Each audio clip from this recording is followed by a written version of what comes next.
Simplicity. And by that, I mean that when I was in acting class, I was like 15 or 16 years old. Imagine a timeless figure like Barbra Streisand, who is renowned for her grace and elegance, abruptly bringing Eric Clapton into the spotlight. She finally revealed aspects of him today that his admirers had never anticipated hearing. What transpired was a labyrinth of rivalries, scandals, and personal tragedies that rocked the very roots of Clapton's fame.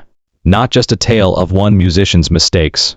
Although it might not seem likely, Streisand and Clapton's worlds intertwined more than anyone anticipated. It soon became clear that what appeared to be two legends traveling in different spheres was actually a collision of pride and hurt egos. Their competition wasn't a mild artistic quarrel. It was a storm driven by conceit, envy, and a desire to rule.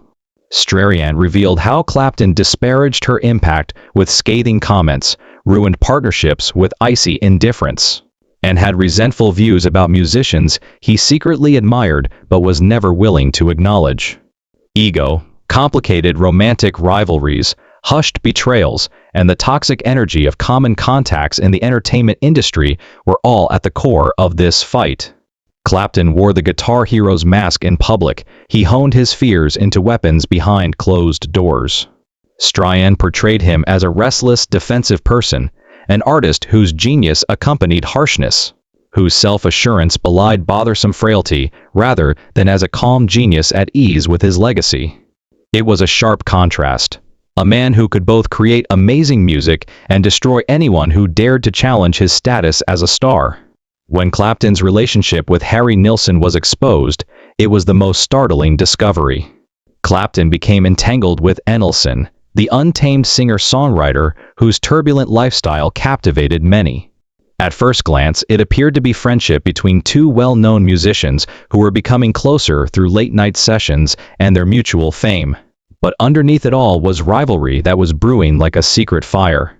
Streisand revealed that their relationship was rife with treachery, intoxicated altercations, and toxic rivalry behind the scenes. Picture nights that started with music and laughter, but ended with insults, shifted tables, and destroyed confidence. Both guys turned to excess in search of approval, Nilsson via hedonism and careless humor, Clapton by bluster and drunkenness. Their relationship devolved into a war zone of avarice and jealousy, a poisonous dance of adoration and devastation. Instead of seeing them as allies, fans now saw a self-destructive portrait.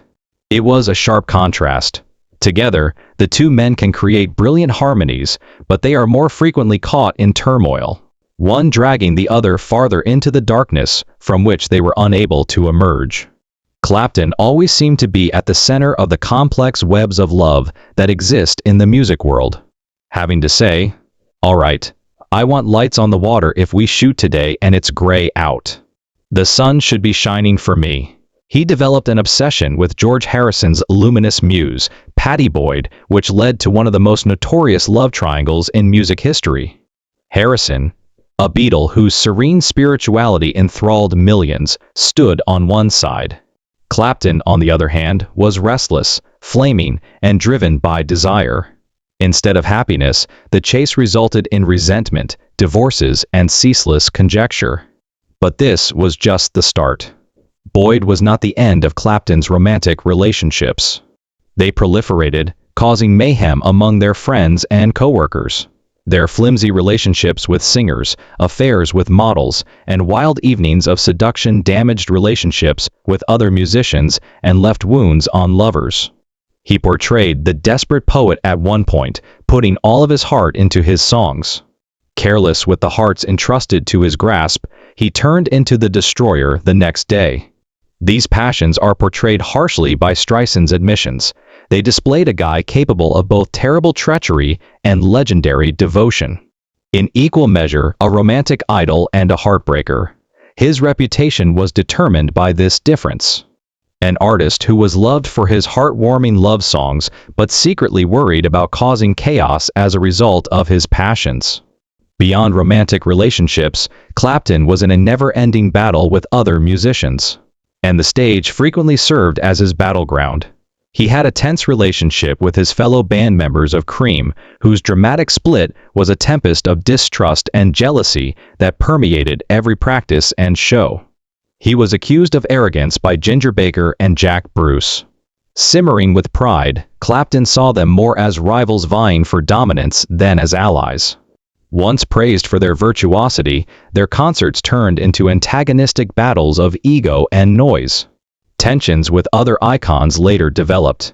Heated arguments with Rolling Stones members that left parties split and friendships shattered, as well as heated arguments with Jimi Hendrix that combined admiration and jealousy. Everywhere he went, there was a mixture of hatred and admiration. Peers embraced the golden genius one evening. The next, he was the misfit who was accused of being cold, tough, or patronizing. Fans were reminded by Strarian's publicity that Clapton's genius was inextricably linked to battle, that the sting of rivalry and the shadow of conflict were always present in his brilliance. Clapton's inner turmoil was well known, but they stung again when heard through Stryan's eyes. He was skeleton, hollow-eyed, and occasionally unable to perform as a result of his struggle with heroin in the 1970s. His friends were worried that he wouldn't live another year, but he held on to the guitar as a weapon and a lifeline against his own hopelessness. Alcohol sprang in to take its place when heroin lost its hold. He was humiliated in front of the people who once worshipped him after years of alcohol abuse burst into the open. Imagine him stumbling before the brilliant lights that once proclaimed him king of the guitar, slurring words between songs and passing out on stage. Critics sharpened their blades, fans muttered, and other musicians stepped back from the scene. These conflicts were not kept secret. They destroyed romantic relationships, shattered friendships, and stoked public scandals that gave tabloids graphic headlines. Clapton's artistic talent was under jeopardy. The anarchy of his world clashed with the genius of his solos. Under the influence of drugs, the same hands that produced iconic riffs frequently shook, their fingers not solid enough to play chords. Every performance turned into a risk. Would the cloud of alcohol and drugs suffocate him once more, or would the genius emerge? Stryan's disclosure revealed that there was a man battling valiantly against destruction hidden beneath every note of beauty. A man whose insatiable need for oblivion was his greatest adversary, not another musician. Clapton's story was filled with wounds that never quite healed, and beneath the fame came agony. His 4-year-old son Connor tragically fell from a high-rise window in New York in March 1991, dealing him the most terrible blow. Songs like Tears in Heaven were shaped by Clapton's decades-long grief over that loss. However, the suffering extended well beyond music.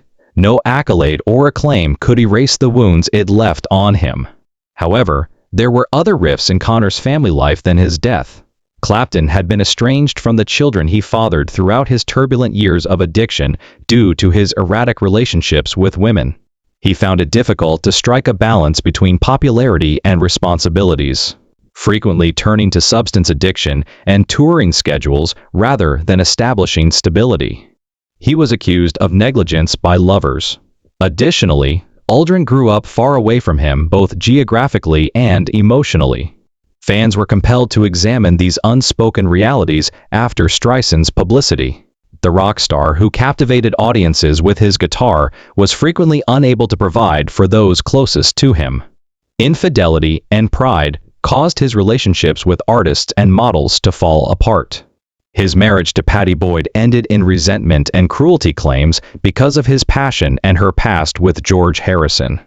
Although they offered some short-term promise, later unions frequently led to the same cycles of disengagement.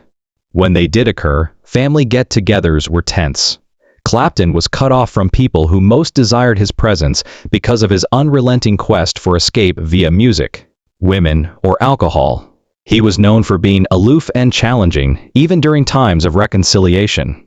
A man incapable of expressing his true feelings in speech at the dinner table, but capable of expressing them in a guitar solo. Clapton's private life was just as chaotic as his public existence. Streisand reminded the world. His personal life became a lonely battlefield as a result of his incapacity to sustain committed relationships as well as feelings of regret, remorse, and despair. Those who looked up to him as a guitar god were forced to face the frail, imperfect man who created the legend. A man whose incapacity to mend the divisions inside his family was his worst enemy, not a competing musician. Clapton's story now feels more weighty than before Streisand's dramatic exposure. Even though he is still regarded as one of the best guitarists of all time, his reputation is marred by conflicts, controversies, and strained relationships. His failures cannot be concealed, but his victories cannot be undone. Streisand's remarks revealed more than just old scars. They compelled an accounting. Music is no longer the only aspect of Clapton's life. It's about a man who is at odds with his past, his peers, and himself. The legend of Eric Clapton will never be the same for fans. Just as complicated as the man himself is the legacy he leaves behind. Imagine a career filled with Grammys, sold-out venues, and classic songs, but tainted by enduring scandals. In addition to being remembered as a guitar virtuoso, his name is also inscribed in rumors and whispered tales of treachery. Critics contend that his self-destruction and talent were inextricably linked, that his relationships and mental health were destroyed by the same fervor that drove his music. The soaring solos now evoke feelings of loss and loneliness as listeners go back to his recordings. Knowing what is behind each chord makes it feel heavier. Addiction, conceit, failed romantic relationships, and irreparably damaged friendships. Originally portrayed as the simple ascent of a guitar hero, Clapton's narrative is today viewed as a maze of genius and evil. Although Streisand's artistic talent was not erased by his epiphany, it was enshrined in a tragic story that would haunt him for generations to come. Ultimately, his legacy is more than just a collection of songs. It serves as a warning about the price of brilliance, the transience of celebrity, and the devastating force of pride. There is a story of someone he pushed away or injured for every song that changed lives. And that dichotomy, glory and sorrow, victory and anguish, will determine Eric Clapton's legacy for all time.